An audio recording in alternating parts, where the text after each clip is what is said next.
Hello, I'm your superhero critic, and I'll stay super as long as you stay awesome. I realize I'm very late in doing any reviews this month, but I had a bunch of shit planned, but then I got sick. A lot. For the whole month. So I couldn't really record. I could write the script, but I couldn't record it. That being said, let's take a look at the Blue Bomber. Super fighting robot, Mega Man. Super fighting robot, Mega Man. Super fighting robot. We begin at the airport as Wily's robots begin attacking it, much to Wily's delight. The airport is mine. I'll control the city. And then after the city, I could go after the county. And then after the county, I could get the state. After the state, I'll have the country. After the country, the continent.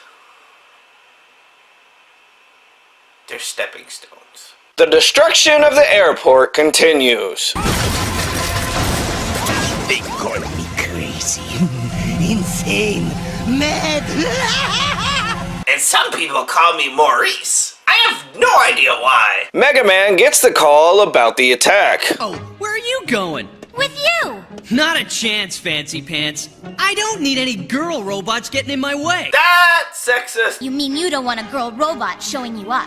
Oh, Super burned the weddings off! Our hero flies out to stop Wily, and Rolls says she's helping anyway. Mega Man's gonna need my help whether he needs it or not. Men are all the same. That's also sexist. Roll heads out against Mega's wishes, and Mega makes it to the airport. Try these on for size. Do you have anything that's a larger size and less explosive? Mega steals Bomb Man's power, blowing him up, and Proto Man then stops Wily from attacking Mega, demanding that he be allowed to do it himself. He's my brother. You remember I built you, Proto Man, and you will obey me. You're right, Dr. Wily. I'll obey you when I want to. The two start fighting, shooting lasers at each other, and Roll then saves the day by disintegrating Flame Man.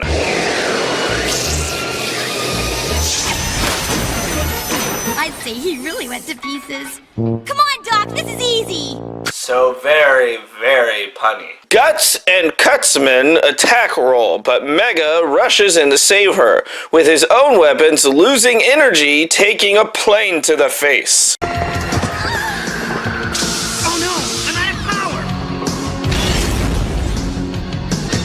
Where's the leak, ma'am? Our heroes rush Mega back to Dr. Light, and the security guard points blame. It's all Dr. Light's fault. If he never invented robots, none of this would ever have happened. Victim shaming at its finest. Roll beats up herself over the accident, and while Light works on Mega, our hero goes into a dream state that becomes a flashback of how Dr. Light started with robot building.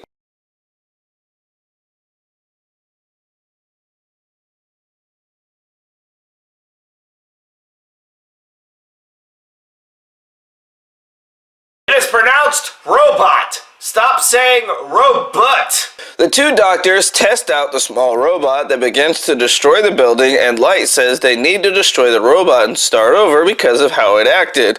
But Wily decides not to and steals the plans for himself. Nobody knows the genius I am. Even when I was a little boy, the children never understood me. That's so very, very sad. 3 months later, Dr. Light has built Rock and explains he is built to look and feel like a human. Rock then meets Roll. She's pretty. Yes, and you can think of her as your sister. You've officially been cock-blocked by incest. Light shows Rock and Roll the other robots he's built, and that night, Wily breaks into the lab to steal the robots. Our hero tries to stop him. Not if I can help it. I give you an 8.5. A little soft on the landing, but you could have gone for the 10. Wily reprograms the other robots, then warns Light to not follow him or his robots will kill him. Rock and Roll demand to be let go, and Mega tricks Wily by pretending to know about super robots, and Wily lets him go like an idiot. First, you grab hold of one of these, like this, and then you shove it at them, like this!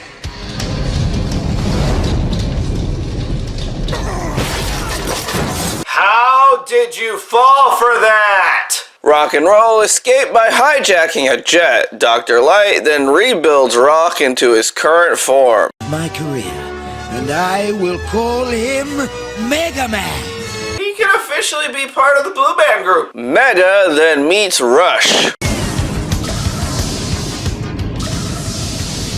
As you can see, he's got an unlimited amount of vehicles he can transform in. Can he become a Red Rocket? The three robots argue like siblings before Mega finally wakes up and the two rush back to the airport and he stops Wily's robots one by one until it becomes a showdown with Proto Man that ends just as quickly.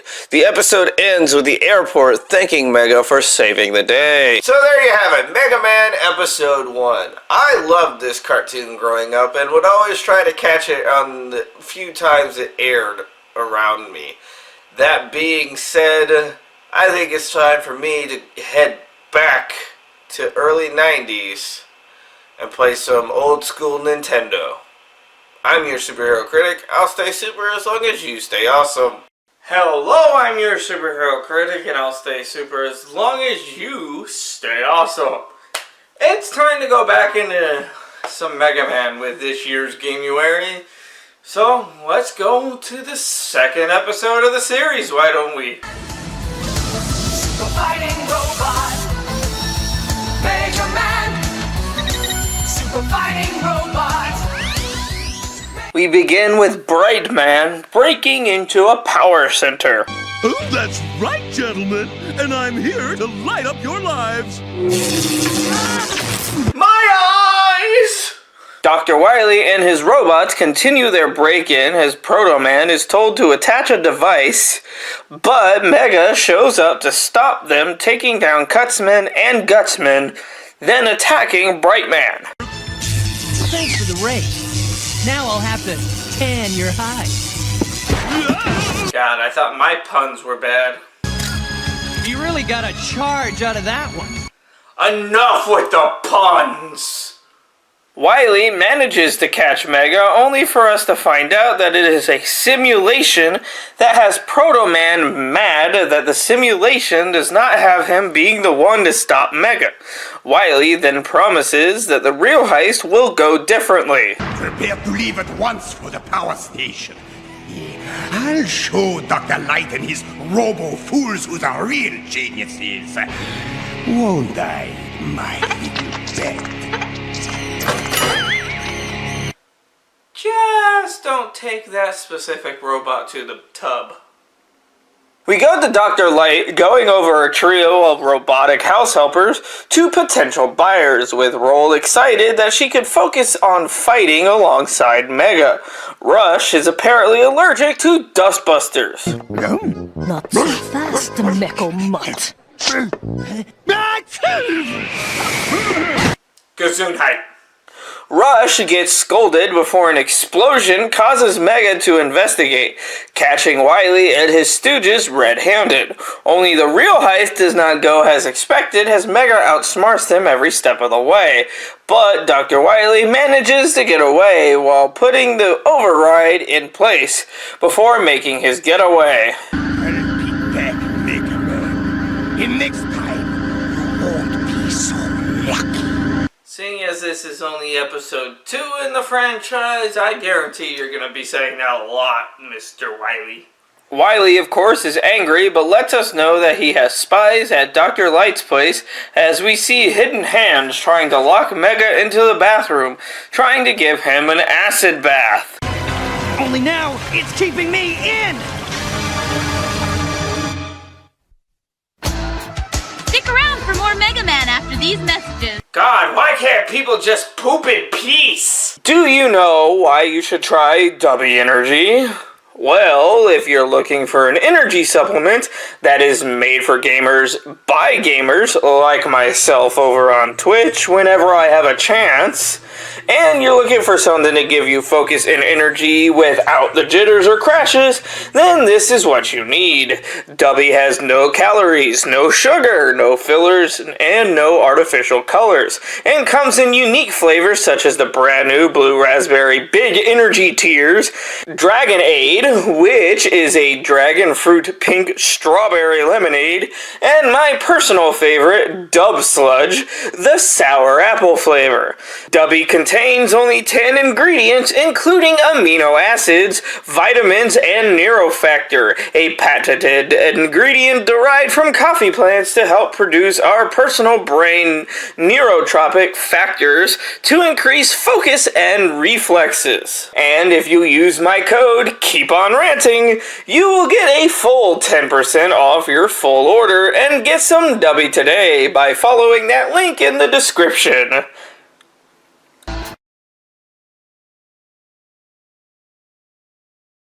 As things look bleak for Mega, Wily completes his plan while Light manages to save Mega.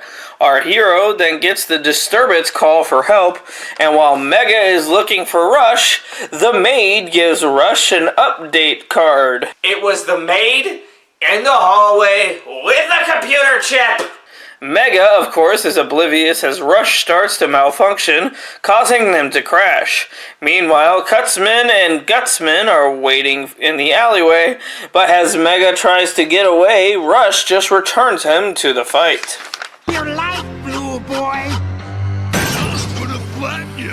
Don't I get a say in this? Sure, what'll it be? A clip job? I am too immature for phrases like that. Mega takes the two bots down, finding the chip inside Rush's head, and our hero then heads to a commotion at the mall, seeing all of the machines malfunctioning and attacking humans. We get a montage of jokes and Mega saving people, including Roll from a hair robot. That is not what I meant when I said I just want a little off the top. The duo try to use a train to get back to Dr. Light, but it's taken over as well, forcing them to retreat. Wily then declares himself ruler over the city before Mega manages to save the Doctor's life. This should do the trick. Dr. Light, look out! Hasta la vista, Mega Man. Really? A Terminator reference? Mega Man deassembles the maid bot and Light gives him the device that could stop all the madness.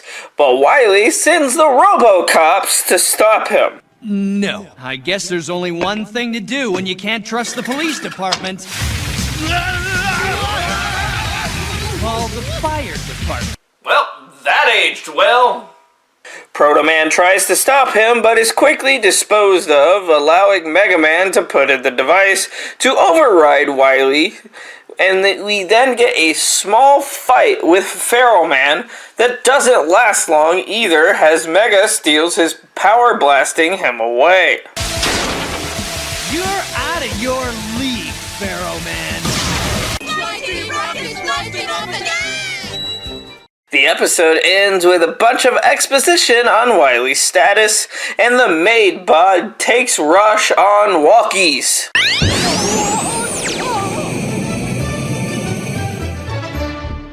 This episode is not bad.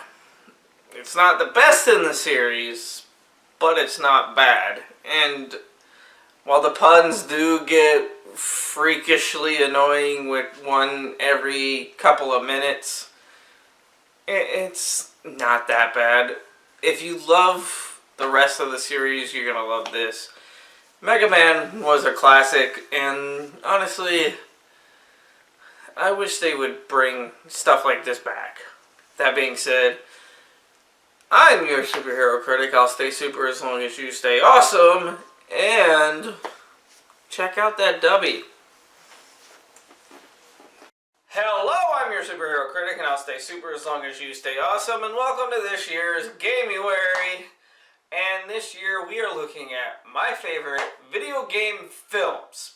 Some of them wouldn't be considered superhero, but it's my show, so I'm going to review what I want to review. Starting with today, Pokemon related stuff. Announced in 2016, Legendary Pictures and the Pokemon Company wanted to adapt a Pokemon medium into a live-action film, and landed on adapting the video game of Detective Pikachu in order to bring the standalone story to the big screen. The movie was directed by Rob Letterman of Shark Tale and Goosebumps, and it starred Ryan Reynolds as the talking Pikachu and centered around a boy trying to solve the disappearance of his father. Dive into Detective Pikachu. Why did that rhyme? Rhyme City.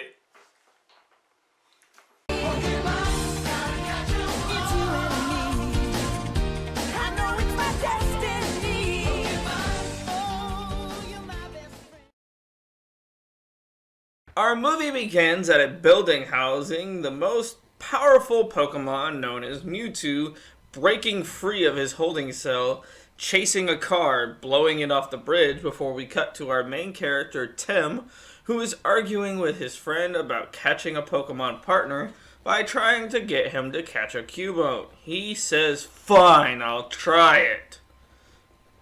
Get my mother's corpse! Why, sir? I want to be Cubone Man! Tim throws the Pokeball to try to catch the wild Cubone, but when it breaks out, he is instead hit with a bone meringue. Nice choice! Tim's friend Jack feels he needs to open up more and learn to live a little, but Tim gets a phone call from the police department his father works for and heads to the bus station to head to Rhyme City. Afterwards, Tim is assaulted by a Lickitung, and we get a small in-film commercial about what Pokemon is, including a cameo from Red from the first game. But the main point of the video is to show humans and Pokemon living together in harmony. Tim meets... One of the biggest things I love about this movie is how amazing all of the Pokemon look. And to be a huge Pokemon fan as myself, to sit and watch something I grew up with finally get to the big screen was amazing. And the visuals are stunning. And I don't know what else to say about it because I'm just flabbergasted at how well everything meshes together. And I'm kind of nerding out, so let's go back to the actual review. Tim meets with the captain of the police and learns that his father has passed away, and while the captain is concerned about Tim not having a Pokemon partner, Tim just wants to get the keys to his father's apartment. When he gets to the apartment, he meets Lucy, who is a wannabe reporter who begins asking questions about who he is and what happened to his father. Tim gives her no real answers as he heads up to the stairs to look around. But what about my money? Still with the old detective movie. Did anyone else notice that Home Alone reference to the movie that's playing in the background? No? Just me? Okay. Tim begins his observations finding a vial of purple gas that blows up in his face, and we see it gives the army of Apoms a weird reaction. Tim then finds a 21st birthday card that clearly was meant to be sent out, giving us some flashbacks of Tim's childhood and the death of his mother. Tim then finds an intruder in the apartment. I know, can't understand me. But put down the stapler, or I will electrocute you. Look at that fluffy unicorn. He's so fluffy I'm gonna die. The two of them freak out over the other being able to understand each other as a psycho Apom comes in attacking Tim, followed by an entire army of them beginning a chase scene with Pikachu rambling like a lunatic that ends up with Tim jumping down a garbage chute. The Apom revert back to normal as Tim is raving like a madman, and we learn that only he can hear the Pikachu. We then learn that Pikachu is Harry's old Pokemon partner when his name is brought up. The two of them talk about what they know, which is not much, as Pikachu has amnesia and doesn't remember anything but feels it in his jellies that Harry is still alive, and that they need to find him. And while Tim wants nothing to do with Pikachu, it feels like they need to go. This doesn't happen, kid. It has to mean something. There's magic that brought us together, and that magic is called hope. No, actually, that's called plot convenience. The next day, Pikachu is trying to piece things together, and the two of them decide to head to C&M and talk to the reporter that Tim met. We see the tension between the Clifford son and father duo as the son belittles Lucy for wanting to run the Harry story with no proof. Tim talks to Lucy and learns that there may be something going down at the docks. The two of them then head there to find a Mr. Mime. Mr. Mime. They're the worst. Silent but annoying. Does he recognize you? I think he recognizes you. Ugh, mimes are creepy, even in the Pokemon world. They're just as annoying as clowns. Fuck you, hero!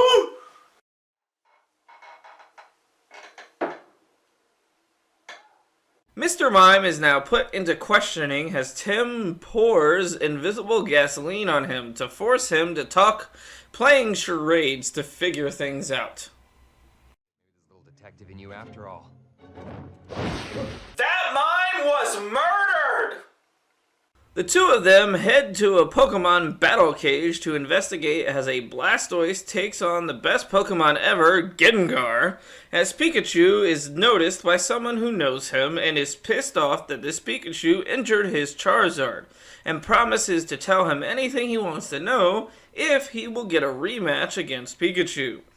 During the fight, however, the trainer gives Charizard the R-gas, making him rage. Pikachu tries to let out an attack, but nothing happens. That's right, I went with a fart joke. Sue me. Actually, please don't. I'm very poor.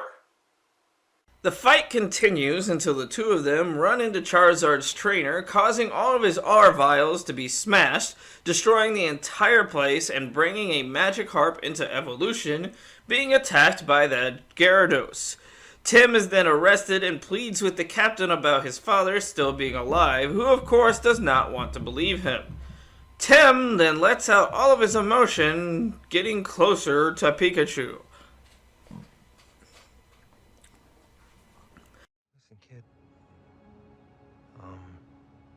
Look, I may not have memories, but I know this much.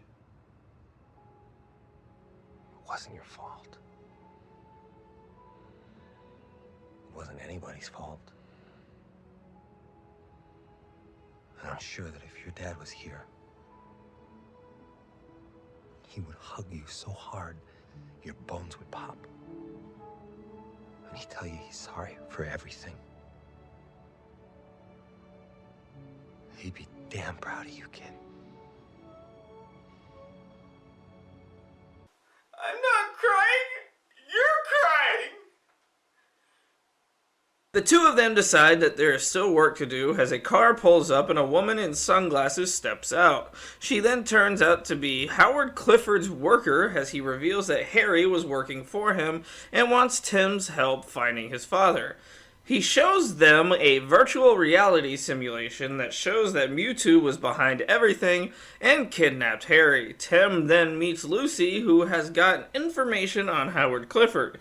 It turns out that there is a Pokemon facility that had a mysterious blackout the same day that Harry disappeared. The plot of this film has gotten thicker than my bloodline. Lucy and Tim head to the Pokemon facility and begin snooping around, finding Greninjas locked in containment, learning that Pokemon are being experimented on. Tim finds a room that has been destroyed as the facility is activated remotely. Tim then finds a hologram program that has a lot of exposition talk on how the R-gas was made and what led to Mewtwo's escape. However, the two of them begin to question what actually happened regarding Harry. Tim then finds Lucy captured by the Greninjas. He seems to be in a sticky situation. Random sound effect. The group start running from the Greninjas, and after breaking into the Torterra enclosure, they run through it. Pikachu then begins to annoy the Psyduck just enough for it to use its psychic attack. However, all is not okay as the earth starts moving and shaking to deadly proportions as the group fight for their lives, and the things become clearer once they realize they are actually on the back of a group of Torterra, Shadow of the Colossus style. Pikachu is hurt while the group is trying to survive, and Tim finally calls him his partner. Once Bulbasaur finds them, Tim begs for help. Please. I'm begging you. I don't want to lose him too. I swear someone's cutting onions in this room. Nah, you're just a little bitch. How rude.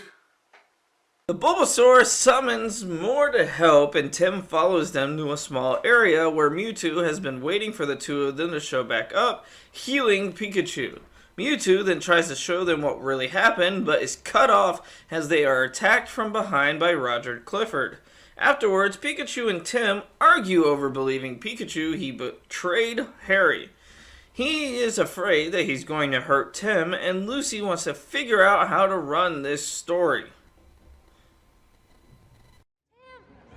How am I supposed to break the news when the guy who runs the news is the breaking news? Whatever you do, don't run it through Fox News.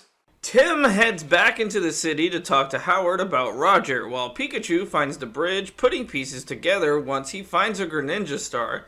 But it's too late as Howard has already transferred his mind into Mewtwo, and everything is planned out as Howard reveals his plan to fuse people with Pokemon using the R gas inside of the Mewtwo begins his plan of fusing everyone into their Pokemon partners, including Lucy. Pikachu gets to the city and realizes what's going on, setting out to stop Mewtwo, starting a Poke battle between the two of them. Tim, however, finds Howard locked in a cabinet, revealing that the other Howard is actually a Ditto in disguise that begins to kick Tim's ass while Pikachu is dealing with a gassed Pidgeot. Pikachu then uses Volt Tackle on Mewtwo.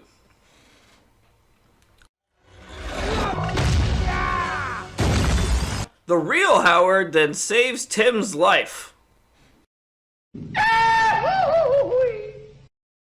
Ditto comes back, however, knocking Howard out, but gets super gassed, knocking it out. Howard, too, believes he has won, but Pikachu reminds him he just needs a distraction as Tim takes off the device, keeping Howard in Mewtwo's body. Mewtwo then reverses everything that Howard did. Lucy then gets a win when Howard promises to give her a story. Tim and Lucy set up a date, and it's then revealed that Harry has actually been inside of the Pikachu the entire time before we get a white flash. And our movie ends with Ryan Reynolds finally showing his face as the father and son decide it's time to fix their relationship as Tim chooses to move in with his father.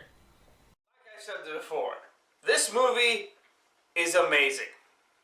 While the film has mixed reviews, it grossed over $400 million on a $150 million budget, becoming the second highest grossing video game adaptation right behind Warcraft, shocking the studios because they underestimated the amount of Pokemon nerds that there are in the world. Between the great story and stunning effects, the film is what Pokemon fans had been waiting for in regards to a live-action film. And as I said, with the visuals, the original story, it's not focusing on Ash or Red, and overall just the feel of it being a giant Pokemon spectacle. I love this film. But if y'all would join me next week for something that not a lot of people like, but it will double your pleasure and double your fun. I'm not talking about gum. We're talking about Double Dragon. Please, God, help me.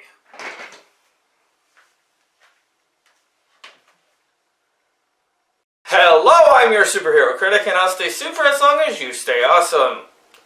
2021, I've kind of been very inactive so far. I know it's only March, but February should have been a full month of Gamurary reviews. But I only ever got the one. So I realized that it's March, but I still wanted to do those Gamurary reviews. But with my depression and lack of want to actually do videos, now that I'm in a mental place to actually restart, I'm gonna do at least 2 more of those Gamurary reviews. I changed my schedule around and figured out which ones I wanted to do, and I've got some new stuff coming for the rest of the year. That being said, let's go back to the 90s with Double Dragon. Today's film was released in 1994 and based on the 1987 video game franchise Double Dragon, a classic side-scrolling beat-em-up where playing as brothers Billy and Jimmy, you fight your way through the turf of the Black Warriors in order to save Marion, Billy's girlfriend. The film was directed by James Ukick, probably pronouncing that wrong, known mostly for Phil Collins and Genesis music videos, and released by Imperial Entertainment Group. The film starred Robert Patrick, Scott Wolf, Mark Dacascos, also probably pronouncing that wrong, and Alyssa Milano. The film focused on both sides of the characters fighting over a medallion imbued with special powers. So this is one of the worst superhero related video game movie. I wouldn't say superhero, honestly, but hero-ish movies. And honestly, it's kind of one of my guilty pleasure films. That being said, let's dive into Double Dragon.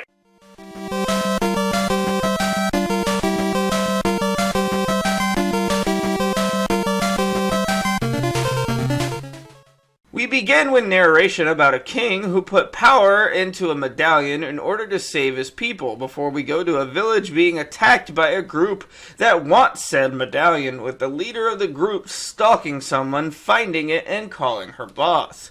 That boss ends up being our villain for the film, Shuko, who is not too happy that he only has half of the medallion.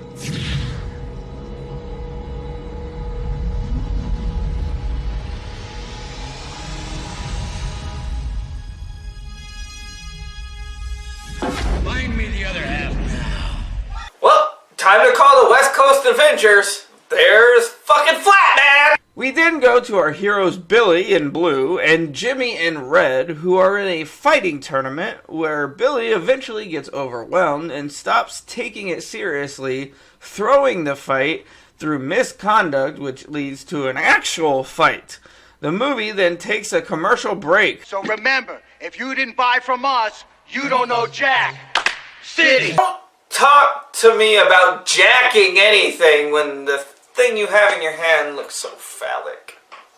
The movie goes to a news bulletin where we learn that the city has a curfew where the cops act like normal cops and do nothing helpful for those that actually need it.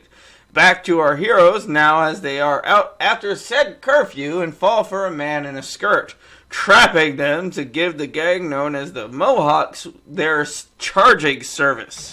$50, man. $15, little man. Put that shit in my hand. Bobo wants Satori's medallion, but she yanks it back as it turns into a car chase through the city that stops once Jimmy accidentally drives into a dead end. This almost leads to a fight, but is stopped when the Power Corps, led by Alyssa Milano's Marion, end up saving the day. We came for this.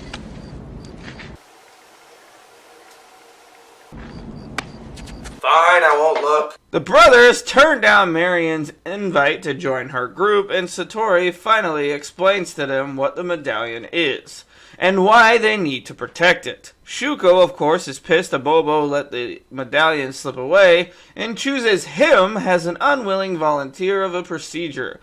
Marion has a fight with her father over whether or not Power Core is good for the city. With thugs? No thanks. The Power Core doesn't just clean up the mess in the morning. They fight. The Power Core are terrorists. That's because typically people with good intentions are labeled as the terrorist, while people like this are called very good people. During a training session, Shuko comes to Satori's place looking for the medallion, and a fight breaks out once he spots it on Billy's neck. What I love about this specific scene is that each fighter has their own way of fighting. While Satori and Jimmy actually fight and martial arts everything, Billy uses comedic slapstick fighting in order to trip up his opponent with gumballs. Shuko uses his power to attack Satori. The boys then come face to face with a deformed Abobo as they throw bricks at him, busting a gas line. Satori ends up making him lose his balance, pushing him over the edge, before revealing that she is actually Shuko, locking the possessed in a cage. This is bad for all of them, as Shuko's men cover the theater in gasoline. The boys break her out, only for her to self-sacrifice herself so that they could get away with the medallion as the theater explodes.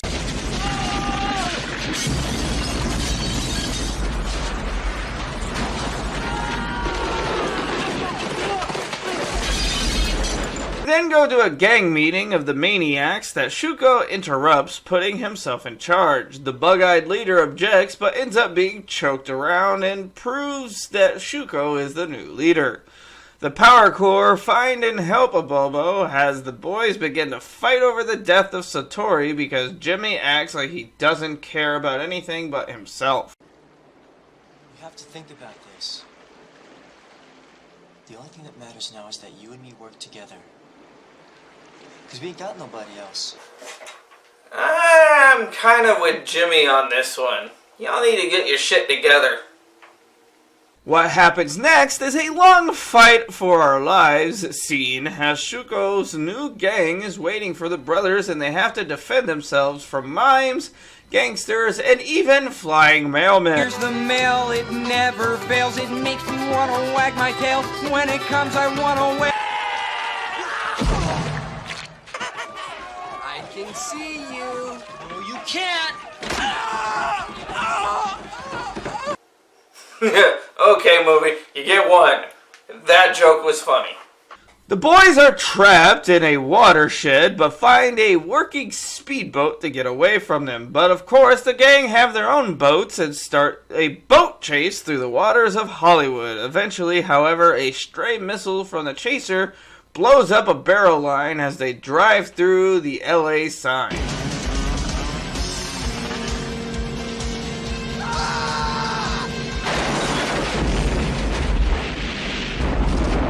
The boys, however, survive this as the city freaks out about the daytime gang attack. Shuko is pissed off. I just want total domination of one major American city! Is that too much to ask for? Is it? Is it?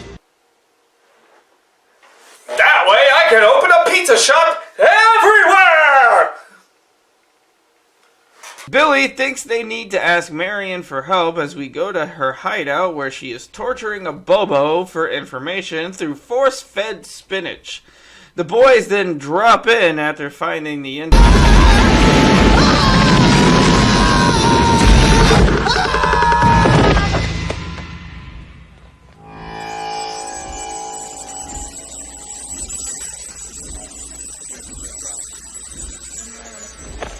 Great.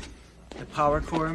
We are not midgets. We represent the Lollipop Guild, and we will kick your ass! The boys explain all the details to Marion, and after being made fun of for trying to make the medallion work, she agrees to help them. The Power Corps become hoodlums around Shuko's building as the boys and Marion sneak through the air ducts. At the same time, Marion's father is having a meeting with Shuko. Billy tries to use a magnet in order to snag said medallion, but gets attacked with a halberd. Tactical retreat! The three of them eventually fall down a chute to get away, finding the experiment room where Shuko takes over the basketball player's body to once again attack them as he shadow jumps from body to body, eventually separating the brothers. The cops finally get off their asses and do something while Shuko demands the medallion, revealing he knows the boy's father, alluding to murdering him. Billy is down on himself, not feeling he is good enough, and Marion tries to cheer him up before they can get a couple's kiss. It's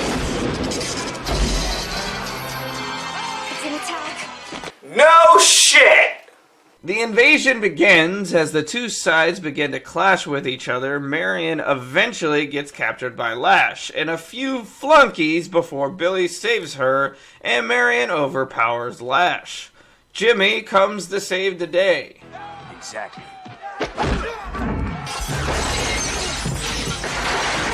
Of course, though, it's Shuko taking over Jimmy's body as he begins to kick Billy's ass around the building, including putting his foot through an actual Double Dragon arcade.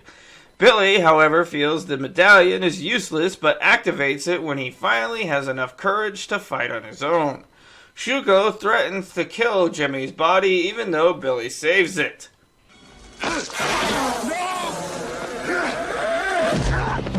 Billy begins fighting back and kicks Shuko out of Jimmy, but it gives Shuko the time to fuse the medallion together.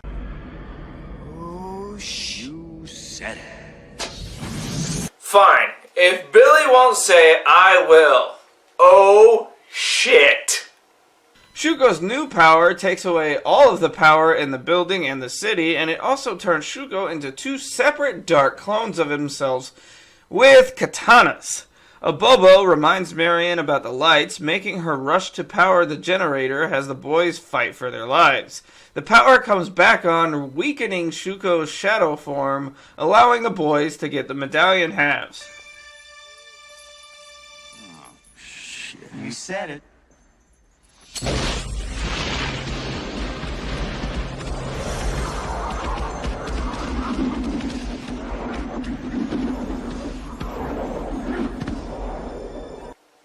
The mask wants his clothes-changing tornado back. Our heroes kick Shuko's ass, winning the day before Jimmy jumps into Shuko's body to fuck with him. He then signs a check in Shuko's body for the cops and city in Shuko's name before jumping out of his body. Our movie then ends with Marion revealing that the dragon wagon was fixed, and a Bobo asks to drive with Jimmy, thinking he was taken over by Billy. What?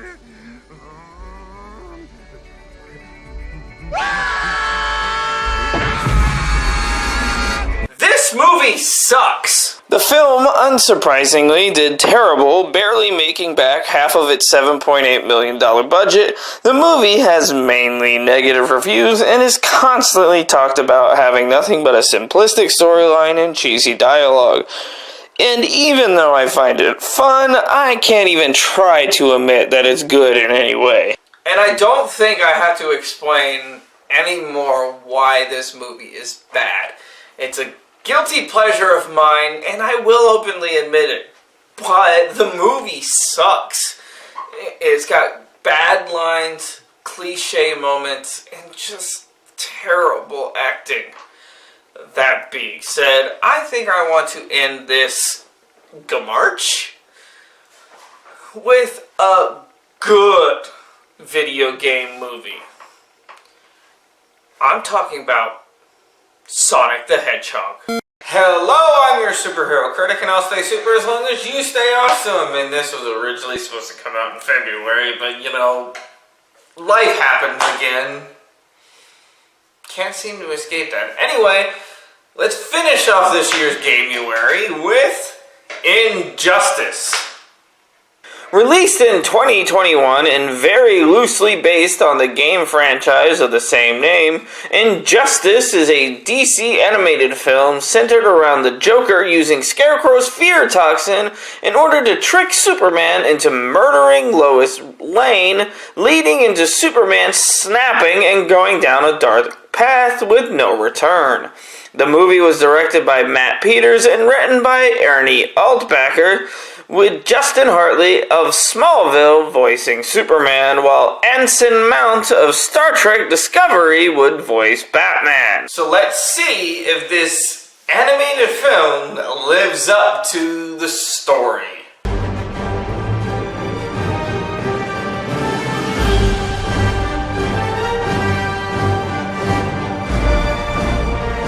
We begin with Clark and Lois waking up as he uses his powers to learn that Lois is pregnant. Pregnant? We are.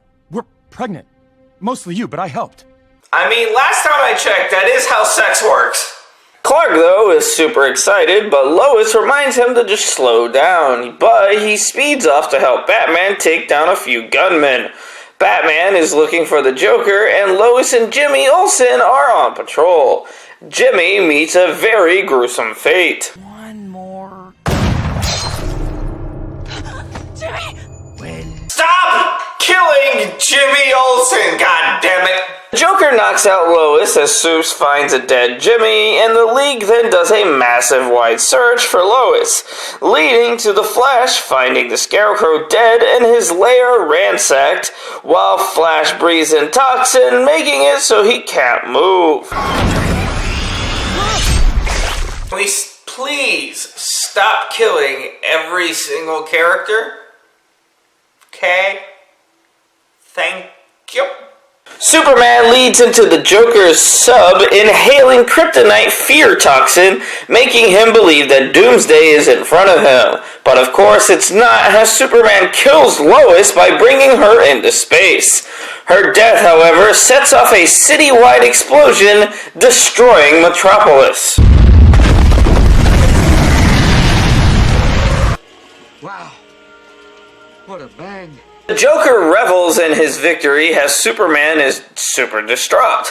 He eventually gets so angry that he snaps and shoves his fist through the Joker. Now that's a punchline. Harley hears the news, causing her to kill the cops. As she goes into depression mode, Green Arrow essentially captures her in order to keep her safe. The big three then argue over morality. I care, but the law must be followed. He's right. Your laws are weak and ineffective, twisted by evil people to escape just punishment. They're both right. Yeah. Superman says enough is enough and demands a terrorist president to stand down. He then holds a worldwide press conference dictating that wars and crimes will stop, or he'll make them stop. This, of course, implodes the Justice League, as most members are not okay with this new version of Superman. Superman's bringing down governments. Fine when it's in our interests, a mighty big problem when it's not. Because God forbid they help anyone that's not an American. Military do the stupidest thing possible and hire the Mirror Master to kidnap Jonathan Kent, demanding him to stop doing what he's doing. Wonder Woman then asks Kal to let her help as she takes Cyborg and Raven to the villain bar and demands to know where John is. Batman visits the president. Public perception. Are you really that naive? You kidnapped his father. You really think he's not going to come after you? Damian and Dick are training as Superman begs Batman for a truce, using Batman's past against him. They couldn't be there for you. What's your excuse? Batman turns down the truce before another press conference where Superman claims he will be sending Arkham's villains to a safe location. Damian shows that he sides with Superman. As long as we're going to help Superman burn Arkham to the ground. You're 13. How are you the darkest thing in this cave? emotional damage. The Bat family head to Arkham as Harley stows away with Arrow, knocking him out, causing them to crash. Superman in tow starts teleporting inmates through Cyborg. Batman warns him to stop, but when he doesn't, he activates a virus. Time to go.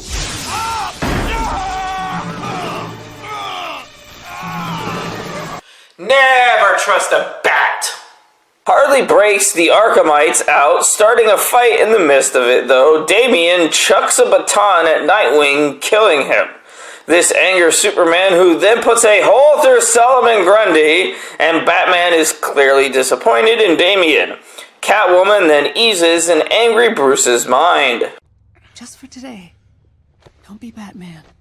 Don't be the Mask. See, this is one of the things I actually enjoyed about this film. One of the very few things. But actually showing Batman has some sort of emotion other than I am angry all the time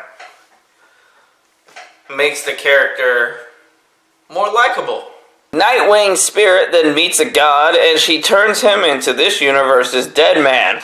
Damian then proposes using his grandfather as an ally to Superman, which Superman declines. Superman then goes to Mr. Terrific looking for aid in getting rid of guns, to which he shows Superman that guns are not the problem and there are much worse causes of death. Guns don't kill people. The lack of healthcare and help kills people. Arrow and Harley go to a resistance meeting where Batman talks about a cannon that can destroy Superman, but it's located in the Fortress of Solitude. Wonder Woman then makes her move on Superman. I'm sorry, Diana. You've been more than a friend. Wonder Woman just got super cock-blocked. The American president becomes a distraction while Batman tries to get the cannon. Atom shrinks down with a shard of kryptonite, but Ra's al Ghul shows up to help give Superman radiation, killing the Atom.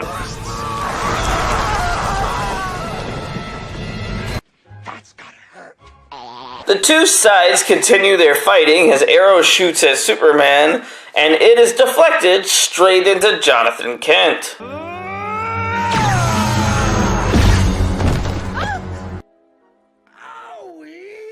Batman and company dip out as Jonathan Kent begs him to let them go. Superman then becomes a dictator, claiming he will stop all crime worldwide. And his first act is to brutally murder a club full of people idolizing the Joker.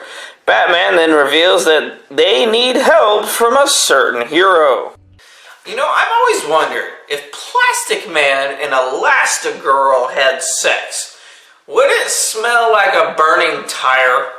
Ra's al Ghul shows Superman the adapting Amazo robot as Plastic Man goes underwater to break out Mr. Terrific. It goes exactly how you expect it to, with him getting caught instantly. However, Nightwing takes over Cyborg's body, allowing them to escape. The resistance feels down. This is the bottom of the hideout barrel as I'm literally sitting on a barrel. Do a barrel roll. Amazo begins attacking civilians, breaking even the smallest law, as Ra's al Ghul reveals his real plan as Superman tries to take him down. During the fight, though, Hawkman and Cyborg are killed. Batman's group comes to help, and Harley becomes a meme. Alright there, Leroy Jenkins. While the group fight Amazo, Damian finally gets his morals straight, beginning a fight with his grandfather. The team eventually get Batman's device working before the battle breaks it. Dick then jumps into Damian to help, and the group work together to literally blow Amazo up. For once, I have no punchline, no joke, just what the fuck? Dick helps Damian stop Ra's al Ghul and forgives him for killing him, and instead of thanking Batman's group, Superman attacks Wonder Woman. Mr. Terrific then brings another Superman to their universe, causing yet another fight. Angry Superman eventually takes the other one out, then turns his attention to Batman. The power of bonus. boners prevails again. Lois from the other universe has the heart-to-heart that's needed to stop everything. And the movie ends in a very anticlimactic moment with Superman agreeing to be put in a close watch. And Batman shows Catwoman what he really wants. This film is bad. The movie received mixed reviews as most critics enjoyed it, while most franchise fans felt the lack of a game voice cast and unfaithfulness to the original story makes it less enjoyable. However, the film did earn the achievement of being the first R-rated movie based on a T-rated game since Tekken from 2009. While I feel that this could be a decent standalone story, the fact that it's supposed to be based off an already established franchise and story, it majorly flopped hard, and ignores what made the games and series so great. And to top it all off, throwing the name Injustice on a film that clearly was not meant to be an Injustice film and clearly was meant to be its own original story of, you know, how Superman could go. It's kind of insulting using that name just to push something. That being said, next time we're going to look at one of my favorite comedy movies, The Meteor Man. I'm your superhero critic, and I'll stay super as long as you stay awesome.